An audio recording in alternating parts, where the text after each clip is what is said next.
Mister, that's a donut. Probably have said that. We before. did that one already. Hey, Mr. Donut jingle. Mister, that's 2 donuts. There, that's different. I'll buy that for a donut. Remember that line from RoboCop? Oh. Paraphrase. I'll buy that for $1. Yeah. Donut beat all? No. Donut, you know? Donut, you know, yeah. Whatever left's a donut. That's a stretch. Yeah, I should stretch more. Yeah. You're getting old. You got to stretch more. If we round up, we're 100. Oh, shit. Well, good night. Good night. The probability of you listening to Time to Lean, Shaken and Slurred is high. Ed Uncle, Hat, the narrator who may or may not be related to one of the hosts, is on voiceover sabbatical. John and Phil have a beverage, or 2, and say things, already in progress. We're filming. We're recording this from an old folks' home. Yeah, I got my tape recorder here. And how are you, Phil? Welcome to episode 107. Home for retired podcasters. Yeah. I don't like my new roommate, Joe Rogaine. Josh Rogaine. Yeah, he would be in the home with us. We couldn't afford to be in his home, probably. Yeah, he won't be in a nursing home. I don't know. Who knows? How am I doing? I'm busy, but I'm doing okay. You? Yeah, I'm okay. Lots of Apollo stuff. Got the men's chorus I'm in. Yeah, you guys are busy. Yeah, it's one of those years. Yeah, a lot of stuff. Yeah, and then this next weekend, my orchestra has a big concert at Orchestra Hall with some other different chorus. Unfortunately, we got to get together someday. Yeah. This is the Democracy 250 blah blah blah. Democracy Now! With special guest Jane Fonda. Oh no, she'll do a reading. All right. I saw Jane Fonda recently. Oh yeah, you saw her at the big rally. Sure. And that wasn't. That's exciting. Nothing against Jane Fonda, but that wasn't one of the guests I was. I was like, really? Okay. She's sort of divisive but still. Bob Dylan did not show up. Apparently, I'd heard a rumor that he was going to pop in, but I guess he's like, where am I? He's on tour right now, and he did a show around here recently. Oh, I didn't hear that rumor. I did hear that Bruce Springsteen was coming, and that wasn't a rumor, so he was actually there. Well, that was pretty well.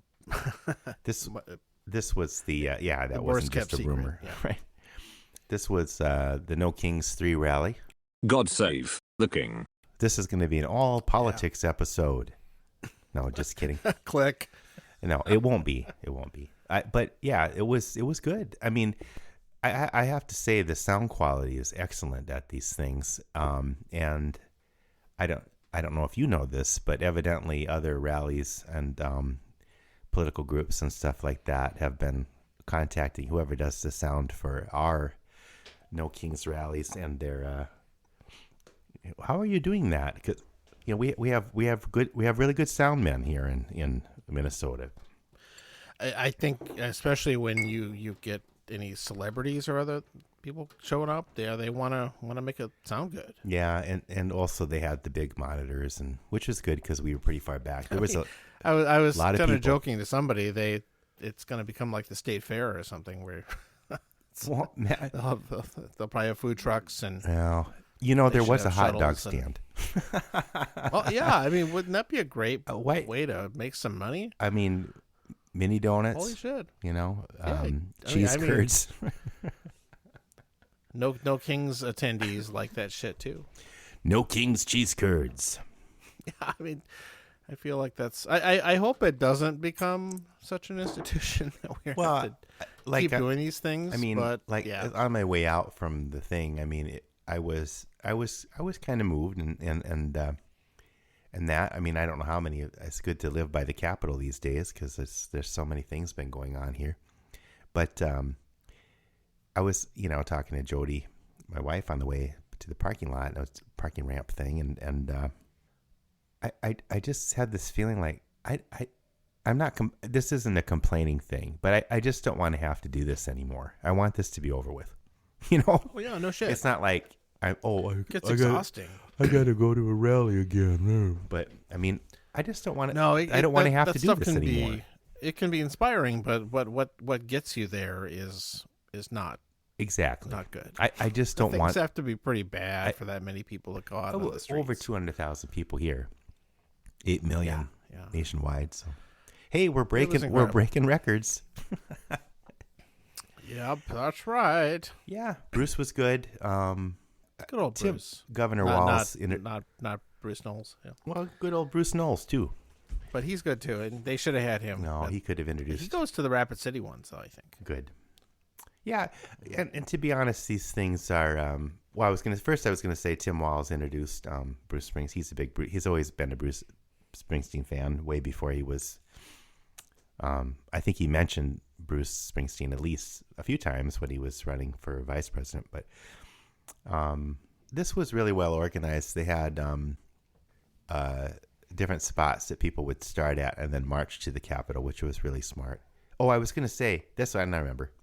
I think these smaller rallies in deep red states. I think to me those are more. It's good to get good numbers and all that we do, and that gets in the news. But I think probably the more effective ones, I wonder, would be the smaller ones in deep red states. And I mean, a lot of people just discredit it or honk at them or flip them off or something, but or throw things. I think, I totally agree. I wonder if that's so. Yeah. The more of these in the red states, in small areas where you wouldn't expect them, the more of them there are, the harder it is for people to just dismiss it. Exactly. This is a movement. George Soros and paid protesters, 8 million poured, and all that shit. 8 million paid. Yeah. Really? Okay. I didn't get my check, as they all say. Yeah, where's our money? And I think that is important. And my family members who have gone to the Rapid City ones say they rarely see much, middle fingers and stuff like that. Yeah.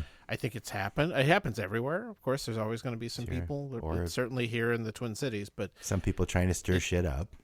But it's important, though, and also that many millions of people can be out on the same day doing this. People who are very upset or worked up, whatever, and there were no problems. Like, I know there wasn't looting and other stuff that you might worry about. And people, the organization was really good, and they're so people organized. are just they kind of get it. Yeah. That's part of the reason why this is going to convince anybody, if it does, is that they are actually out there to make a statement and not just to fuck with things. And more people are joining that wouldn't normally do this kind of thing, even Republicans and different things like that. There are some, yeah, absolutely. So I mean, it is getting bad enough that. Well, yeah, I mean, now that gas prices are well. Right, that's what it takes. That'll get some turnout. Yeah, that $4 gas, $4 or more in some places. No, I heard like California is like $7. So all the gas taxes they have. I it's interesting because I think part of it is the taxes are higher there, of course. I did also so much of this, all that is based on things people don't always understand. Right. It's like the old saw about how the president can't control gas prices, right? Even he did this time. People will act like they can, or blame people or whatever. Biden got so much shit about gas prices. Of course, yeah. Remember all the stickers that people would put on gas pumps next to the price saying Biden did this. Yeah. And there's some out there for Trump now. Yeah, there definitely are. Deservedly in this case, because he actually did raise the prices. A war. So, but I think I've shared this YouTuber with you before, but there's a guy who does a channel called What's Going On with Shipping. Oh, right. Yeah. And I try and catch, even though it seems like it would be super boring and in the weeds, which he does get, because he'll go for half an hour or 40 minutes talking about tanker traffic through parts of the world and all that. But the way all of this stuff is connected to supply chain and fuel costs and everything else has really been eye-opening to see how this all gets affected. Because and the part that it comes back to is that people will say, yeah, we have plenty of gas. We're not going to have 1970s style shortages where the gas stations run out. That's not really going to be a problem. The problem increased our production here. Yeah, our production is really high. But the problem is that we're in a world market. Yeah, everything's interconnected so deeply now. Yeah. And there's all sorts of other things where one of the reasons why California prices are really high is because they have, over the years, probably through environmental things, but I actually don't know why this is exactly, is that they have apparently reduced the number of gasoline refineries. Oh, sure. The state. So there's less capacity. Yeah. So the prices are higher. It was always been refinery issues. Yeah. And it isn't just that, but Nationwide, they have less capacity. Yeah, and yeah. then what they have to do is when they need more, they have to actually bring it in from somewhere else. Yeah. Not just oil, where usually you get your oil in a pipeline or a truck or a ship or something like that, and then you make it into gasoline. Probably a refinery from a red state that has a lot less regulations on refineries. I'm sure. Yeah. I mean, there's a reason people don't want gasoline refineries in their neighborhoods. Sure. I mean, I think there was one in Minneapolis that was controversial or something. Maybe that was something else. Probably. But even that, so that automatically makes California's gasoline a lot more expensive. Yeah. And then when ships are having to be involved to bring in supply, and there's all sorts of factors that kind of domino in it, from things like the Strait of Hormuz. And now, of course, the Iranians are just basically letting some through if they probably pay them money. Yeah, this guy referred to the Iranian place where they're basically setting up a checkpoint or whatever, the Ayatollah booth. Oh no! Which, but that's clever. I gotta admit, that's really because it is literally this little section next to these islands that Iran controls.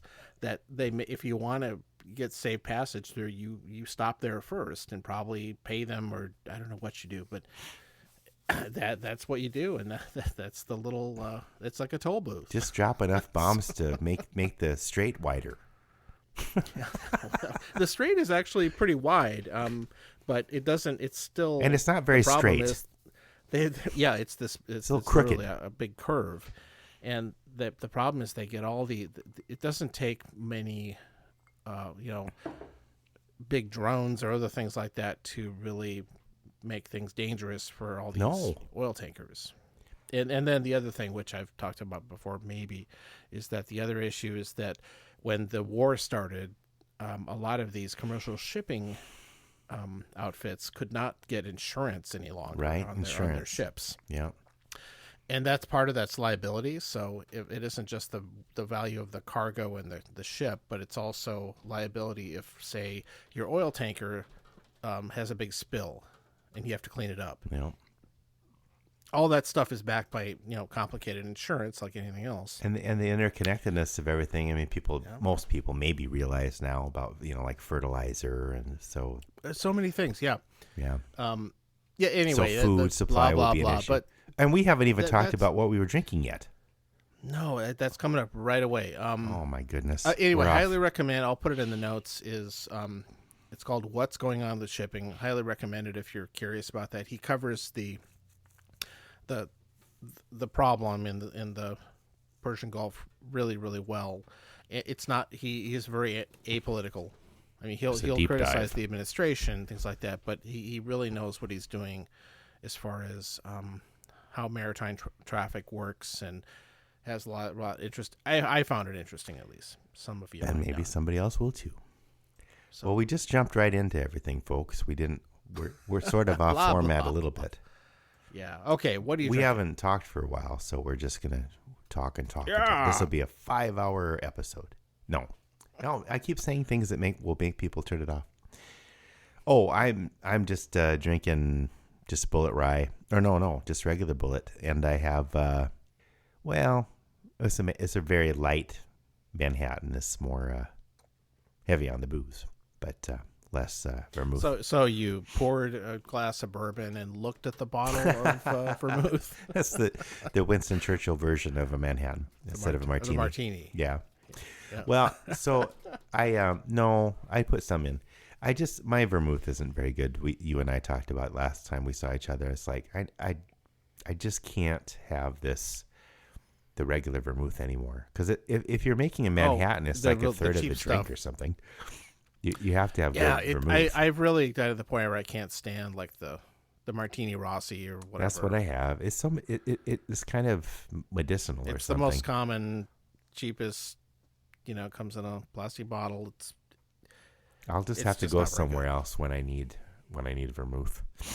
My other places don't have good options.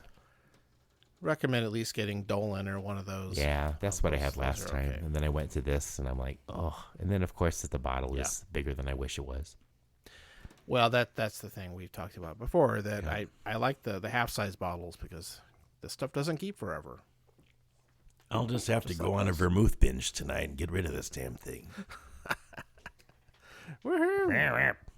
How about you? I just finished a bottle. I had one small pour left in it, so I decided to go for it. It's a single malt Scotch from the Isle of Rossi, which is Raasey. No. It is a lightly peated single malt. It's kind of a newer upstart craft distillery kind of thing, but very, very much like it. Did I have that when Sean and I were out there to watch Westworld? Maybe. I think I've served it. I can't remember what I had when I was out there. And it's really nice. It has a lot of deep flavors. It you can definitely taste some peat, but there's that kind of very good fresh fruit kind of thing going on with it too. That it's really, really just nice. Yeah, I shouldn't assume everyone listening has had Bullet, but it's a pretty good regular bourbon. So I haven't had Bullet in a while, but yeah. Some of the that's okay. The bars that Jody and I go to, they don't have a lot of whiskey choices, so I usually get Bullet, but they have Bullet Rye nowadays at more places, so that's usually the only rye I can find. Yeah, nothing wrong with that.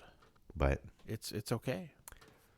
Last time I was at the 620 Club, there was for some reason there was a. I prefer the 420 Club. There was a liquor rapper and also a sales rep. They had different titles, but so like the person, I don't know, I didn't really. I was curious about how I should have asked them to be on the podcast, but to understand how this whole works. But he's buying drinks for people, and can I work there? And he asked what kind of rye I like, or what I was drinking, because he's a dealer rep or something like that. And the woman that was with him was like the more on the sales end of the dealer rep. I don't know how it works, but I said, well, I'm just having Bullet Rye. I like rye with cocktails. It's a little spicier. And he's, well, we have Woodford Rye here too. And that's one I've not had. And I said, I haven't had that. I said, well, I'll get you one if you want to try it. So he was buying drinks for people. Ew. That was nice. So I got a Woodford Rye, old fashioned. Yeah. For free. How about that? The price is right. the price is rye. Wow. Whoa. Title. Man, we're on a roll today. Yeah. Hey, folks. There, we got that out of the way. I was looking at this document we share that has a bunch of old topic ideas, and I was just looking through them. I thought, I wonder if I could knock a couple of those out really quick. Oh, and I haven't. And you have stuff too. I tried to update it when we talk about it, but I haven't looked at it for a while. Oh yeah, no, I don't think I the haven't looked stuff at it for a on while. here- Yeah, I Okay. don't think I think you've been keeping it up. Ah, It's like yeah, we there. just need pills these days. So I've got one. I'll just it's a really quick kind of fun fact. Okay. Not a lot to discuss, I- but this particular one there's a and I just thought I think years ago I saw this article and I put it on the list and This document's pretty old. yeah. So are you. So are we, and so is the podcast.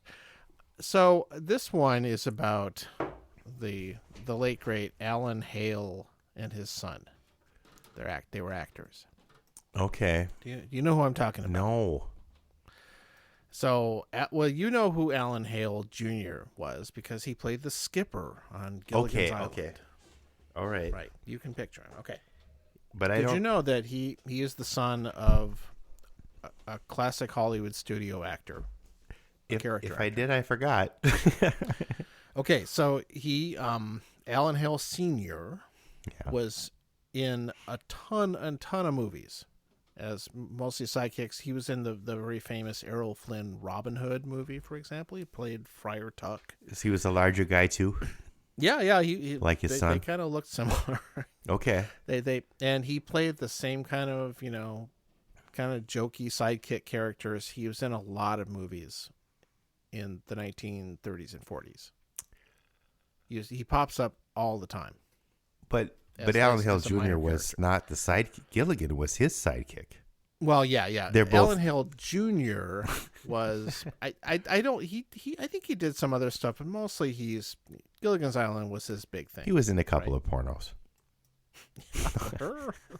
Little buddy. Yeah. Played Caligula. No, but And, they were both sidekicks. The reason I think the reason I thought I would talk about these two is that I started seeing more classic movies. I know. Where the dad was in a lot of things, and it's like, damn, he just worked a lot. Yeah, And the working kind man. of had he kind of did the same kind of performance all the time. That's what people did, but Sure. he worked a lot, and then I Not at bad. some point Get some work. I was researching him a little bit, and so of course Alan Hale Jr. had his career-defining role on Sure. Gilligan's Or Island. career-ending role in a way also, I And suppose. At some point in his later years, he co-owned a restaurant in Los Angeles. Oh, wait a called- minute. This Yeah, sounds maybe familiar. you've heard of this. It was called Skipper Alan Hale's Lobster Barrel. Lobster barrel. Yeah, I found there. I'll put up. You'll It sounds in like the a show joke. notes, there's a website with a page about it. There's a couple jokey sort of restaurant type things like there's Andy Rooney's, no, not Andy Rooney, Mickey Rooney's potato extravaganza or something. That seemed to be a thing. There's some fake things, but this is And, real. Huh? I think some celebrities actually still do restaurants and stuff like that. They're usually Willie high-end, Nelson. fancy things. But this was, I think, kind of a very, very middle class kind of thing. Like the And Roadhouse. apparently, though, he was there a lot. He greeted people and stuff for a number Wow. of years. Yeah, And signed, would just probably hang out signed there signatures. Yep, and- do that, and he had his skipper hat on and all that stuff. Yeah, well, that was before they didn't have a Gilligan's Island con or whatever. Nope, and He had to figure out that's some way to make apparently some money. That was kind of his Did Gilligan ever kind show of up his there? retirement gig, and I have no idea. I wonder don't if see any of the anything other about cast showed up ever. Probably not. Maybe. that. Yeah, I don't. Yeah, I that you don't really hear about stuff like that very much, but he but apparently the restaurant, according to this, was around, I don't know, it closed at some point, and then his final gig was he ran, believe it or not, a travel agency. Oh, for Pete's sake. Oh. You know, Was it called 3 Hour Tours? I mean, I hope so. you might as well embrace it. But apparently, that was he did until he passed. But it's just funny how these weird little things people did. So you've seen, because you watch all these old classics, and Alan Hale Sr., he's been in a lot of things. So, but if you it's go like his look at his biggest role was probably the Friar Tuck thing. That's probably the movie that most people would have known. He was a contract player for Warner Brothers. Okay, that's the word I was looking for. Yeah, Hired he gun. was just in it. He just shows up all the time. So a lot of World War II movies. We need this kind of guy. And, Okay, get him, Alan. Yep. They had he him. was just one of the stock Just got plugged in. contract players Stock that players. they would cast him and say, okay, this time you're playing this lieutenant such and such, and go ahead. What was the musical equivalent of that? The not musical, but music equivalent. These guys that hired guns that would just play it. Well, that would be like session musicians. Session musician. So he was kind of like that version. They didn't. That was of course they weren't contract people that work for the same company. Not the same idea, or not the same exact thing, but yeah. Nowadays, everyone gets a writer's credit.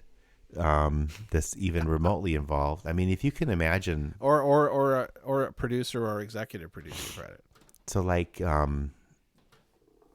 but some guy laying down the bass line of a song, they create the song. I mean, I give you want a cut. I always gave you credit. We don't get any monies, but I always gave you credit for, because you, in my mind, you were writing the bass line, so you were a writer. But I don't know. No, I appreciate that. Yes. You probably would appreciate it more if they would have made some money, but that's okay. Well, but like some of these people, I mean, they made money, but I mean, they wrote like some classic guitar licks, bass lines. I mean, and they didn't get any writers' credits back then, so they probably didn't make as much money as they could have. That tended to be a thing where the official writer of the song got the money. Yeah, I know. If even them, and then they were paid a flat fee, whatever union scale was, or sure. Like that. And some of these, I'm sure some of these songwriters came in with a very basic idea, and these session musicians filled everything else in, and didn't get any credit for it. So, well, in the probably the closest equivalent to what you were thinking about earlier was the house musicians that worked for some of the studios, like the Motown. Yeah, there was a Stax and all those. There was a documentary that I've been meaning to watch about Muscle Shoals. Yes, that's that. Yep, there are a handful of famous groups of studio musicians who were I think just always were the house band for a lot of these studios. So that's why they show up on all these records. I've seen some Rick Beato where he interviews some of these guys like Michael McDonald, and I mean that's not a great example. He was more on the singing end, but I mean Rick Wakeman and different things. Again, he wasn't in Muscle Shoals, but that I know of. Yeah, that was more of a 1960s thing. Yeah, this was more 70s. So, but yeah, I mean, it kind of got more fragmented, even though they still had a lot of the same people doing these things. Well, like Steely Dan was even. Yeah, that's where the whole yacht rock thing is. Sure, but Michael McDonald got into that, of course. Yeah. Yacht rock. So now you have to go into the document and move that into the already covered. There you go.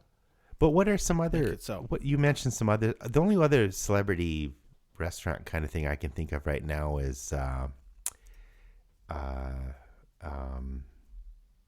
Donald Trump Jr.'s Old Country Buffet. No. Willie Nelson is he? He owns the Roadhouse, doesn't he? Or one of the people that owns that Roadhouse. Records. No, Steakhouse. You're not talking about Texas Roadhouse. Texas Roadhouse. Isn't that a Willie Nelson thing? Really?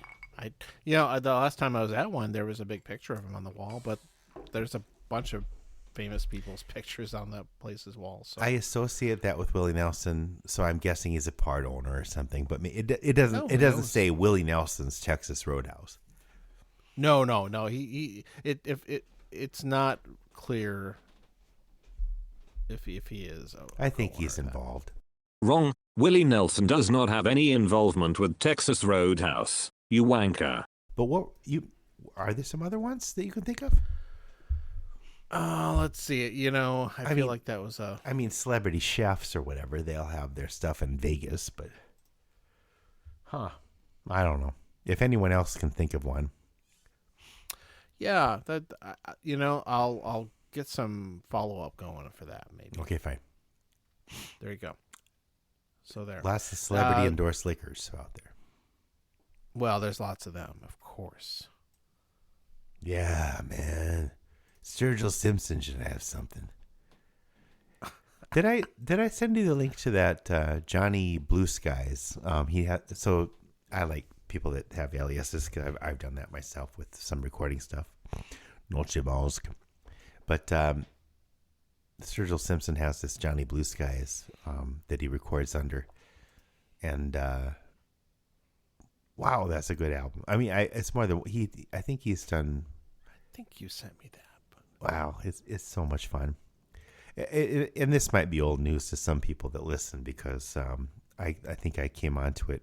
I think I heard about it and I forgot, but the one, and we put the explicit warning on our podcast, but the one song is Maffa, Make America Fuck Again.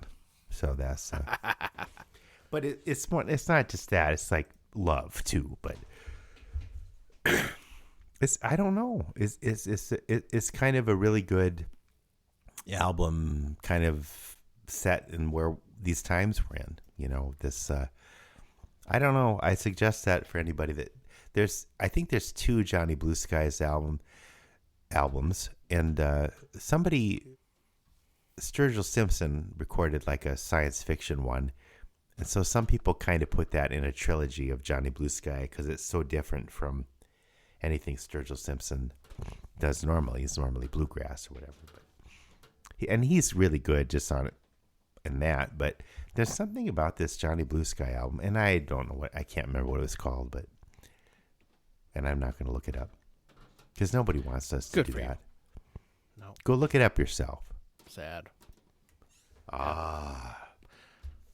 Okay. Oop. Excuse me. End of topic. The nose blowing indicates the topic is over. Did you have another little one you wanted to knock off? No, that's not enough. That's a terrible phrase. I can do a quick. Well, this is actually not. This is a new one. We'll see how quick it is. Yeah, let's do that first. So I was recently in the great town of Rapid City, South Dakota. Well, is this going to be because we have a theme song for the Rapid City John's. I guess we could. I wasn't really going to talk much about that. It's kind of. It'll be a quick one. Connected, but sure. Use that. Had a nice time. It was great. One thing that kind of got me thinking about this topic was that very recently what used to be the Holiday Inn out by the interstate has been torn down. Now that was one. It didn't have like a whole water park. It had a holodome. Yes. Holodome. Okay. Yeah, that's going to be the topic. See, and so that building has been torn down recently. It was something else. I think it had gotten very dilapidated, and it got me thinking about those things because. All right. So what was it? What I mean, I know, but what was the holodome? So let's go back to.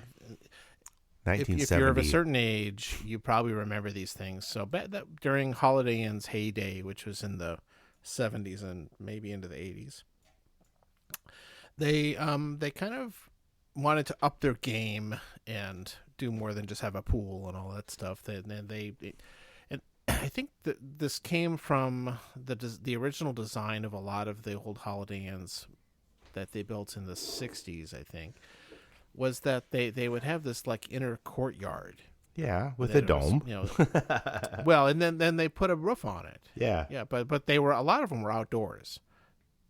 in the early days. They didn't have it all enclosed, and so somebody, I think it was in North Dakota, I read, which makes sense because the owner of this one thought, it's kind of dumb. We can't use our swimming pool most of the year because of the weather.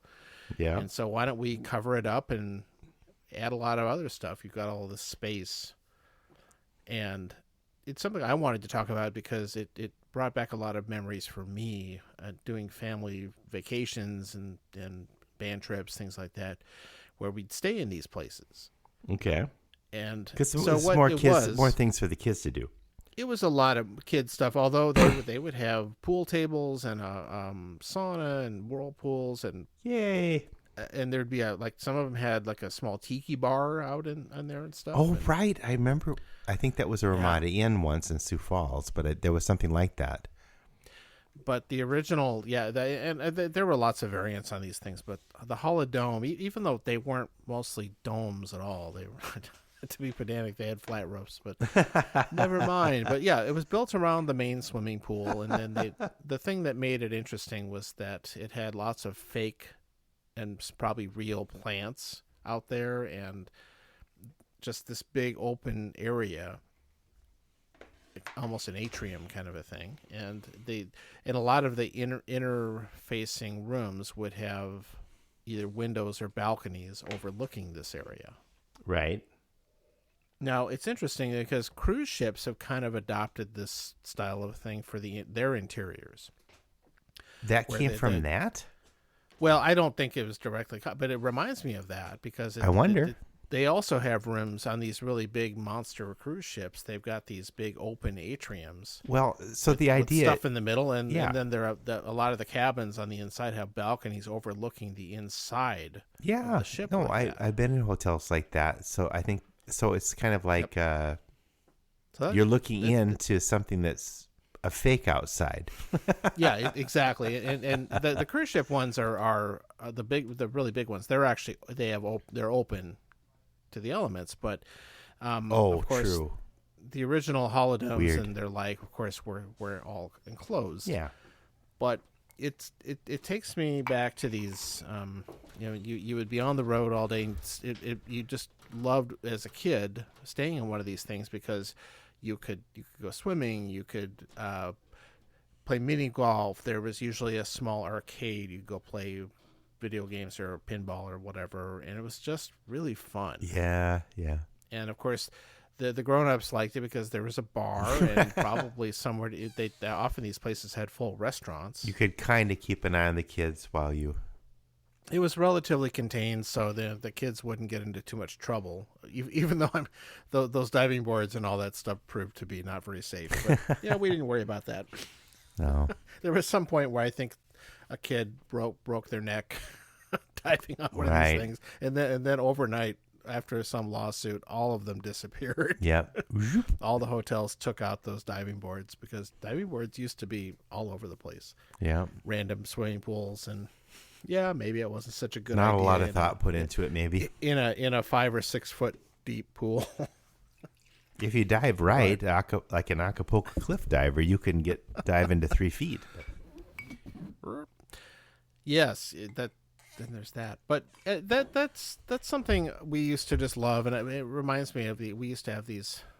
I don't know how my parents did it, but these long ass road trips, all of us crammed into a van or something, and I don't know how any of us drive did all that. night Yeah. and they would take like a week and drive from Rapid City all the way to the East Coast. I know. We went to Seattle once. Oh, it's just insane. And we'd stop at places like this. Or twice. Along the way. Oh, it was like either we'd have, it was really a big contrast. You'd either have stops where you would, you get to go to the Holiday Inn, which was like that's the best.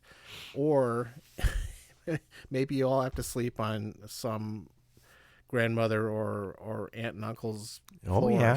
Sure.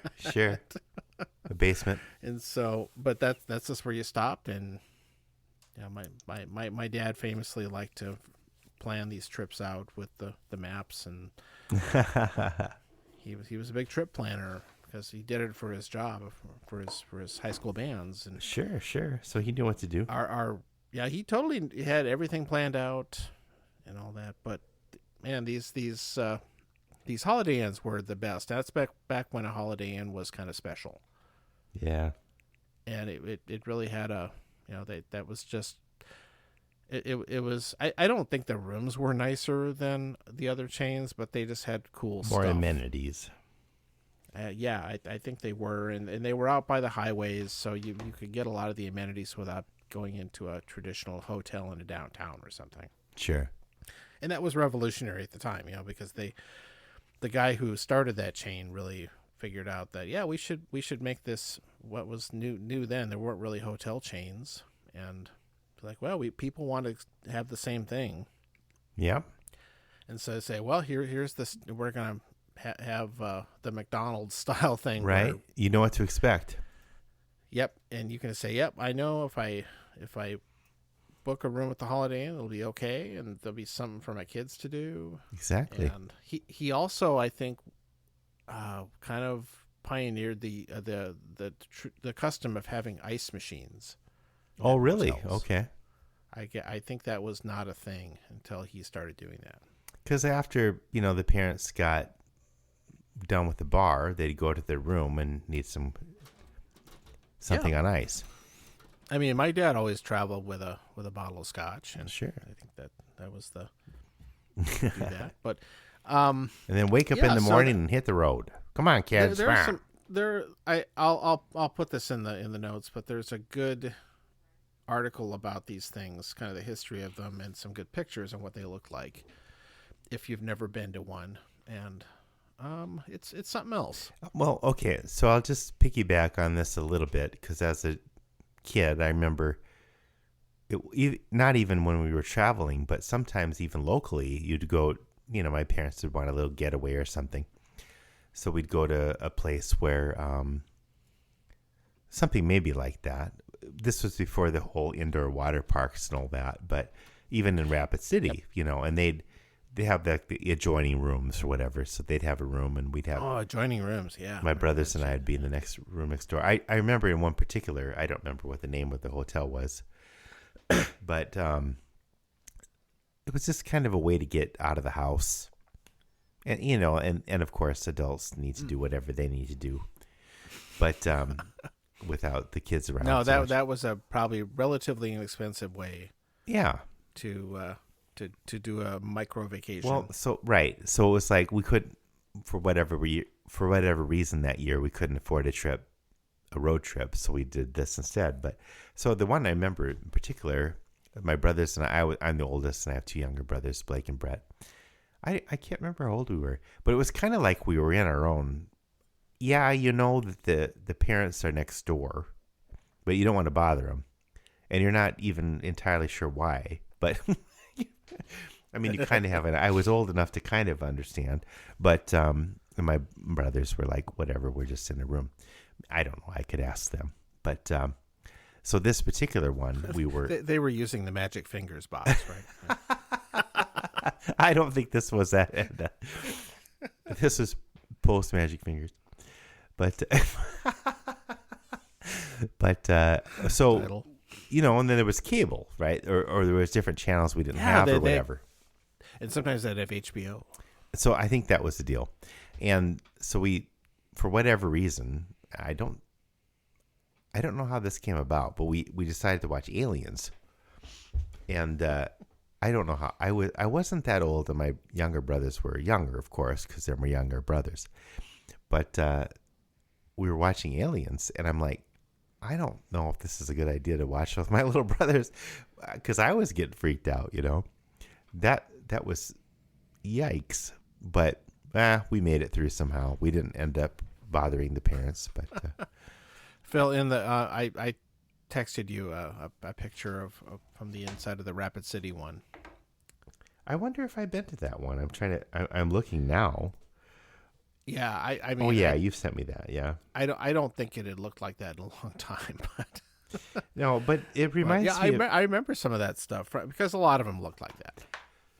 So when Jody and I were with the kids, we'd go visit my aunt in Sioux Falls, and we'd pick different places to stay. And one time we stayed at something similar to that, but I think it was a Ramada Inn.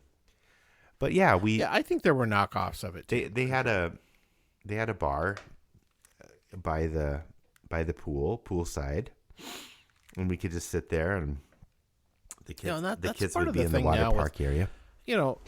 Hotels still have pools. That's still a thing. And, Sure. But often they're just kind of in this out of the way room set aside from everything else. Yeah. And it's kind of blah and No, everything, it's just so it's yeah. not the same. No, I mean I'm guessing it took a lot of upkeep and it wasn't very practical, but that No, I think there were definitely problems with this, and then, but unfortunately, this was kind of the middle ground between just having kind of boring, low amenity motels and these really big water park ones. Yeah, there's no middle ground anymore. Very, That's one thing I was trying to think about. This was kind of there's no middle shelf between. Yeah, exactly. It's like whiskey. There's low shelf, high shelf. Well, yeah, but death of the middle class. The other thing I'll say though too is that it was so noisy because you were exposed. Yeah, and I wonder if that was always a problem. We didn't care when we were that age, but if your room was anywhere near that, I wonder if that just got really miserable. And all of the rooms kind of were, because you either faced outside or you faced inside. Yes. But yeah, no, I remember one time I was like, I couldn't even sleep because people were running around, slamming the doors to go get ice or whatever. Well, that's still a thing in regular motels too. Sure. Or they stomp around. It's like, go to bed. I got to wake up early and get to Rapid. I definitely have a fond memory for these things, even though they're all gone. But seeing the one that had been the Rapid City one that had recently been torn down, it's like, we should talk about that. I think. And my last point about Holiday Inn was that they had the best looking sign. It was a fun sign. And at some point in the 80s or 90s, they got rid of it, and it's just generic looking. Yeah. I think the H is still the same, the lettering is, but it's just boring. And like, why don't you guys bring that sign back? Because it's so cool. They should. Everything old is new again. Retro. I don't know why. Even Burger King brought back their old logo. They didn't bring back the King though. What? So I'm going to ask you a question because this is something that I've wondered and I've never looked it up. But which came first, the Holiday Inn the musical or the Holiday Inn hotels? Oh, it was the musical, because that was in 42. I wondered. Okay. Yeah. No, I think it was. I think the hotel was inspired by that. I think they were evidently paying tribute. Yeah, but nope. But not enough to get sued. Definitely, apparently not enough to get sued. Well, okay. So. Yeah, when we were on road trips, though, we would. I remember we had a motorhome kind of thing, or not a motorhome. Maybe that was RV. I guess is the word. On the one trip, so we generally didn't stay at hotels on road trips. Trying to cut corners or whatever. But I know we always wanted to stay at a hotel with a pool, but we just stayed at this RV. I can't remember the first time. The first time we went out there, we must have stayed at hotels because we just had cars. No, my dad rigged it up so we could sleep in the van. We probably talked about this on a different episode, but yeah, he'd figure out ways we could all sleep in a van before van customization. I guess that was a thing, but he didn't put the money for that. We just kind of figured it out. There was a mattress in the back, and I remember one trip he had a piece of plywood that he would put over the passenger seats and the dashboard. And then I could sleep on that. Wow, yeah. Well, with some kind of mattress of some sort, I guess. My folks, when they're not, we in the 80s we had a conversion van. The van, yeah, you had a conversion van, yeah. But before that, in the 70s, they had just a basic, van with bench seats in it. It's all cheap. Yeah.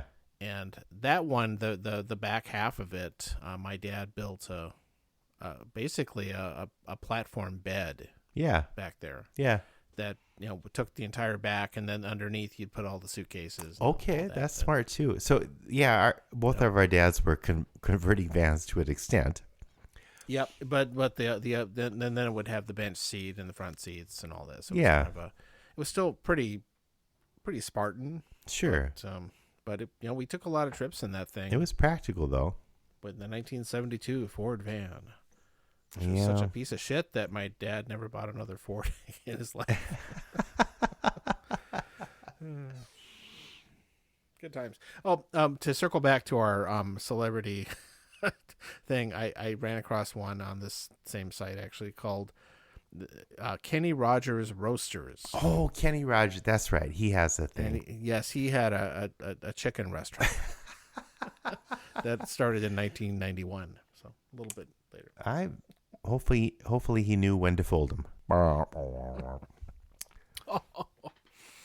So, take a gamble on this. So let's pour one out for the Holodome. Holodome. Now that sounds like an adventure like Westworld, the Holodome. Yes, they had robots at the Holiday Inn. Sure, the tiki waitress. Hello, would you like another beverage? Why, yes, I would. My wife is busy now over in Rome World. No, but the Holiday Inn, one of them, I can't remember which one, is the first time I ever got a high score on a pinball machine. You were so good at pinball. I wasn't that good. Oh, well, you were better than any of us. I never learned how to do the body, where you kind of nudge and do all that wow, stuff. People were basically having sex with machines at that point. Excuse me? We were too repressed to try those moves. But the ones where the ball would go down the middle, and if you hit it right, it would bounce back out.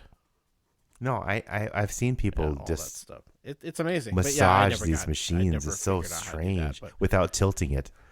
Yes, exactly. Yeah. So anyway, it always gets a replay. Never tilts at all. He sure plays a mean pinball. Deaf, blind, and dumb kid. You can't even say that now. Yep. No, it was old days. Yeah, so it was a different time. Go on. No, well, yeah, but back to that kind of. We got to anyway. Bing. John and friend of the show, Sean Cassidy, not the famous 70s singer actor, in the who used to do sets at the Holiday Inn. Maybe sure, I don't know. One of the best ways to see the classic Holiday Inn sign in a well-known movie is from the Blues Brothers. they because when they go getting the band back together again, yeah, they go pick up Donald Duck Dunn, of course, the bass player. Yeah, one of those Schultz guys. I don't know.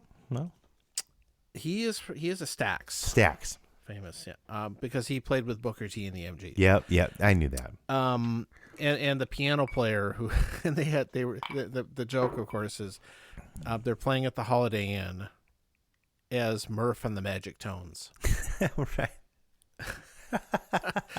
but you can see the big Holiday Inn sign when they go in to find them. Well, yeah, that was the other thing. The Holiday Inn in Rapid City would have music and stuff like that. Mm-hmm. Yeah, they had a lounge. My aunt had a boyfriend that was a drummer in at least one of those kind of big bands. I don't know if he got into the South Dakota Hall of Music fame yet, but he was one of those drummers that was in those bands. But yeah. Anyway, back to our Westworld. Yes. So we got together and watched Westworld. This is like Arrow Video put out a special edition, limited edition, blah, blah, blah, recently. And it's one of my favorite movies, and I've listened to the soundtrack a lot. Is it I'll say it's a classic, sure. Yeah, I think so. It's Michael Crichton. He's done a few things. Sure. And so this was his directorial debut, and it's groundbreaking, I think. It's interesting because I was reading up on he I mean, he wrote and directed this, and it's not even based on a novel. It's an original screenplay thing. Unlike So his other ones, some of his other ones. most of his other ones, he wrote books first. Sure. But, yeah. No, I guess you could say it was the first science fiction action thriller crossover thing. Like with Jurassic Park or something, of course, is more famous for. But yeah, no, it was a really good. It was fun to watch it again. I hadn't seen it for a while. There aren't very many movies that I watch over and over again, but this is one that I have. And you and I have both been revisiting older movies that we used to like a lot. And we don't have a title for this segment, but this could be in that if we had a title. The segment with no title, we'll call it. Yeah. Yeah, it was fun to watch it again. It really occurred to me how much Yul Brynner's Oh my presence God! just makes the movie in a way. It does. It does. And it's like he's totally doing it exactly the way it should be done. You know, That's it's perfect. almost he's in on the joke. Yeah. That they're riffing on, because he's dressed exactly as he was in the Magnificent He Seven. had his costume left over, and he said, "I'll just bring this," because this was kind of a low budget thing, and he's like, "I'll just wear this," and okay, that's perfect. Did you know that movie is supposed to take place in 1983? If I did, I It must be forgot. mentioned somewhere. I was reading That was about the it, future. apparently. Yeah. I guess that makes some. 73 is when it was made. That was And pretty so optimistic to think that would happen in 10 years. A little bit. I mean, what? I mean, 2073, whatever, maybe. The other thing that, and this is a low budget kind of a detail, I think, but that is a little odd is that there are only about a half a dozen guests that they ever show. Yeah. In the park. It's like, how could you run something like that with so few people attending it? Well, they each paid like $1,000. It was fine. I think even that, I mean, the amount of it just you'd think that the place would have a lot of guests. Well, And I think when they did the HBO, reboot, they had a lot more people. I don't know the ratio. I don't really know the ratio from guests to robots, but All your robots belong to us. because Well, there's only there's the two lead guys. we only see a friends. certain amount. Yeah, I think that's a low budget thing though. Maybe they intended to have more extras and other people who are little like showing that there were more real people there. And there's like the couple in the medieval world. Sure. The guy who gets Well, run through right. with You the couldn't sword get and into all that old stuff. guess. But they make it, for all you know, they're the only real people. Everybody else are robots. Well, you don't know, right? You don't. But I Which is a suspect, weird again, thing. That's an economy thing. Well, right, right, this and an economy of time too. It's like that, and using all the old half broken down movie stages and sets, Which was perfect. What a yeah, it looks right. I mean, the western town looks pretty beat up, but but it's to clever save use money, it, it's though. perfect, right? I mean, Yeah. it's- And the money went, the money probably all went into the effects, like when they take Yul Brynner's face off and all that stuff. Yeah. That stuff really works well. and even I think that was also rather revolutionary. Maybe the first time that they tried to show the perspective of the robot, the visual of that, With, and that with was the weird little blocky computer view. that wasn't something they didn't have like somebody that could just do. Now that would be pretty easy, but back then it was that was pretty a big deal. And then of course Predator and other things use that point of view thing. But yeah, I don't know. Back then that was pretty advanced. But Yeah. as cheap as possible, sure. But I don't know. I think and then there's that old adage or whatever that when you don't have as much money, it kind of necessity breeds invention, I guess you would say. But even like Monty Python's Search of the Holy Grail. I mean, they couldn't get horses. They figured out the coconut thing, right? So that's Yeah. That's hilarious. But whatever. Yeah. So it holds up pretty good though, I think. It does. And it's like you mentioned earlier, the score really helps a lot. Yeah.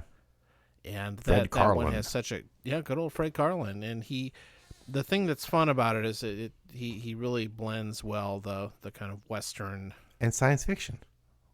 thing with the weird and lots of electronic sound. Yeah. It's really That really helps. I've listened to that soundtrack a lot. I was listening to it when I would write. I never finished this novel, but Los Pantalones Peligrosos. I would listen to that soundtrack. And some other That things. explains a lot. So, fun time. I'd say if you're at all interested in it and you haven't seen it in a long time, it's worth a rewatch. You know, he got the idea from Pirates of Penzance. He's just kind of on the ride or whatever, and like, what would happen if? Because the robots do the same thing over and over again. What would happen if something didn't go right? You know, and also, but then the other flip side of it, the idea was he watched some training videos of astronauts training for NASA missions, and they would have to try to change their, breathing patterns and physiology or whatever in his mind to be more robot-like for these trips, with, space trips. Mm-hmm. And so he combined those two to, I don't know. He was a clever guy. I'm trying to think. I mean, of course, Jurassic Park, Andromeda Strain. Yeah, he's done a lot of different things, but I think he did okay for himself. He didn't, not bad. And really, I mean, it was his directorial debut, and he pulled it off somehow. So it holds up well, as they say. Ah, yes. But no, then there's a sequel, Future World. I don't remember if I've ever seen. I have, but I haven't watched it as much as. Is it worth watching? I'm going to watch it again because I don't remember if it's worth watching. Why don't you report back? I will. Okay. I got to find it. I doubt there'll be the Arrow 4K version of that. Maybe not. And of course there was there was a TV series. The TV show, Westworld TV show, which I think was 1980. I think this. Which reminds me, I need to watch some of these special features on the.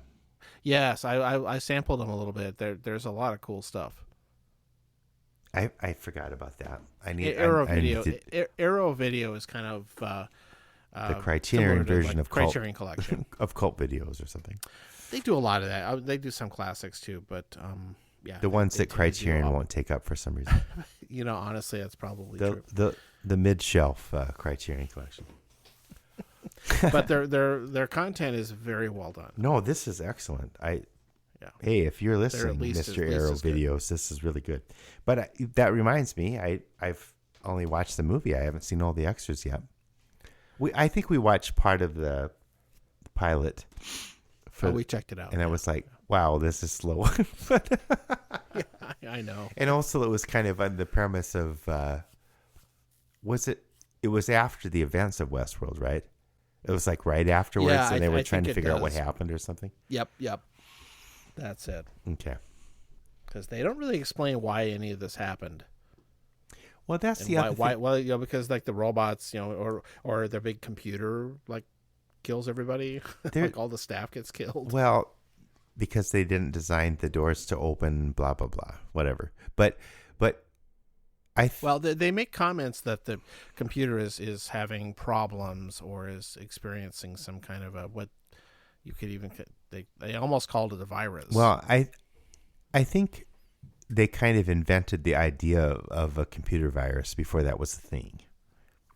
It's my take on it. So it's all their fault.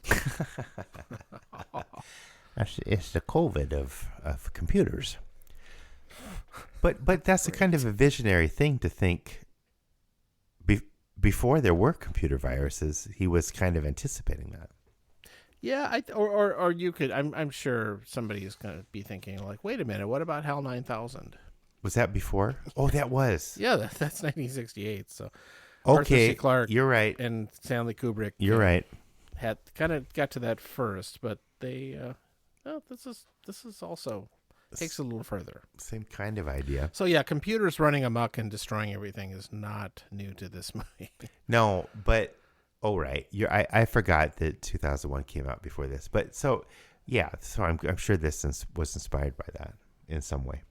Cool, man. Well, what else you got? I got plenty of nothing. That's about it. Yeah, I don't know. It's okay. It's all right, man. It's okay.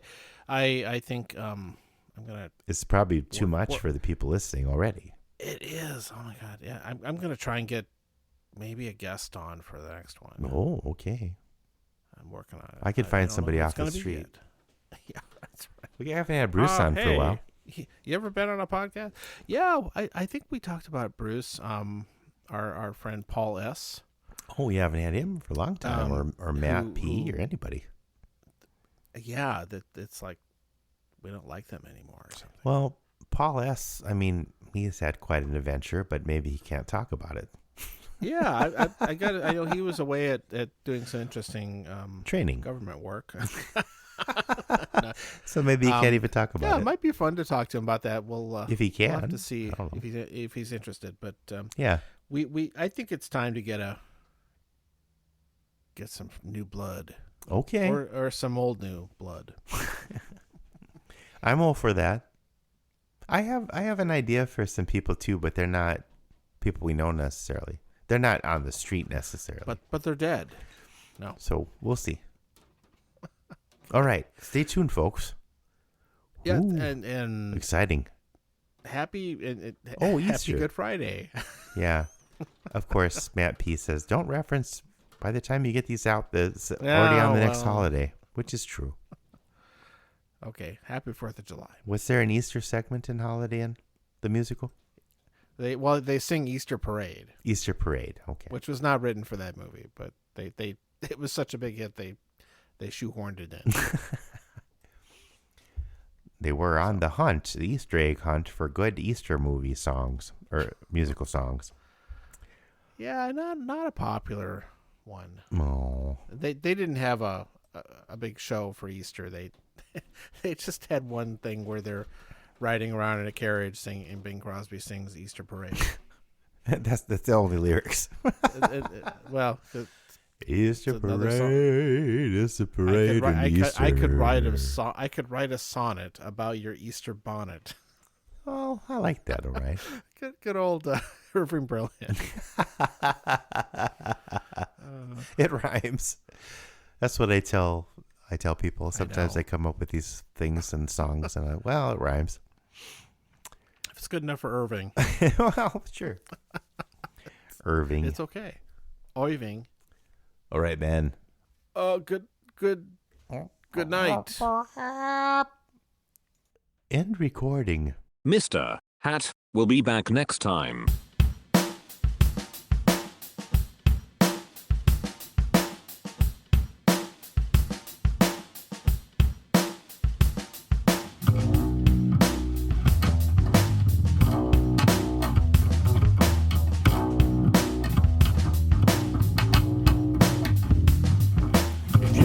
Time to clean, you've got time to lean.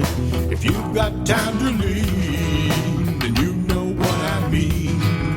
So go lean on your broom, lean on the shelf in the back storeroom, but don't lean on the fryer. You're gonna set your ass on fire. You've got time to clean, you've got time to lean.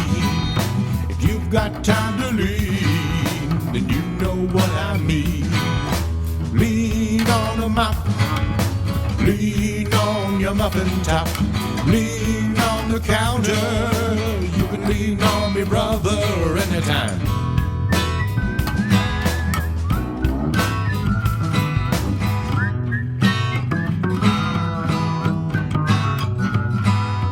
You've got time to clean, you've got time to lean.